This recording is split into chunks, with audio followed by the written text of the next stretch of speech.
तानाशाही और क्रूरता के बारे में जब भी बात होती है, हमें हिटलर ही याद आता है। किसी खड़ूस व्यक्ति से बहस हो जाए तो वह हमें हिटलर सा लगता है। हिटलर की जिंदगी से जुड़ी कई कहानियां हैं। किसी कहानी में वह हीरो है तो किसी में विलेन। लेकिन यह भी सच है कि एडोल्फ हिटलर 20वीं सदी का सबसे क्रूर तानाशाह था। प्रथम विश्व युद्ध के बाद 1933 में वह समाजवादी जर्मन वर्कर्स पार्टी को सत्ता में लाने के बाद उसने जर्मन सरकार पर आधिपत्य कर लिया। 1930-35 में जर्मनी में बेरोजगारी बहुत बढ़ गई। संसद में नाजी दल के सदस्यों की संख्या 230 हो गई। 1935 के चुनाव में हिटलर को राष्ट्रपति के चुनाव में सफलता नहीं मिली। 1933 में जर्मनी की सत्ता पर जब एडोल्फ हिटलर काबिज हुआ था तो उसने वहां एक नस्लवादी साम्राज्य की स्थापना की। वह यहूदियों से सख्त नफरत करता था। यहूदियों के प्रति हिटलर की इस नफरत का नतीजा नरसंहार के रूप में सामने आया। होलोकास्ट इतिहास का वो नरसंहार था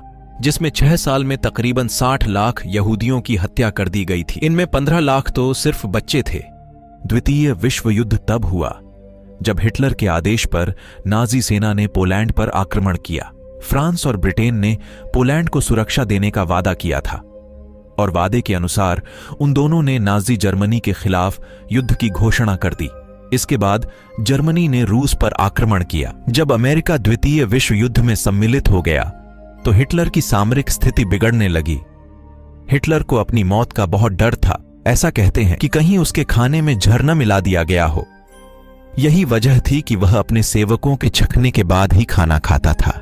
उसे ऐसा लगता था कि इंग्लैंड उसे मारना चाहता है, जिस कारण वह हर वक्त चौकन्ना रहता था। आत्महत्या करने से कुछ घंटों पहले ही उसने अपनी प्रेमिका ईवा ब्राउन से शादी की थी। Hitler's last day, minute by minute किताब के मुताबिक 30 अप्रैल को उसने खुद को गोली मार ली थी। उस वक्त वह उस बंकर के कॉन्फ्रेंस रूम में था जिसमें वह रहता था।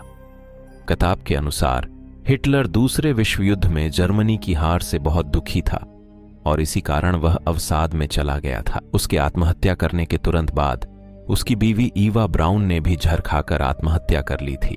किताब में लिखा है कि आत्महत्या करने के पहले हिटलर ने अपनी सचिव से एक राजनीतिक वसीयतनामा लिखवाया। उसने लिखवाया कि मैं और मेरी बीवी ने समर्पण और शर्म की बजाय मौत को चुना है। यह हमारी इच्छा है कि हमारे शवों को हमारी मौत के तुरंत बाद जला दिया जाए।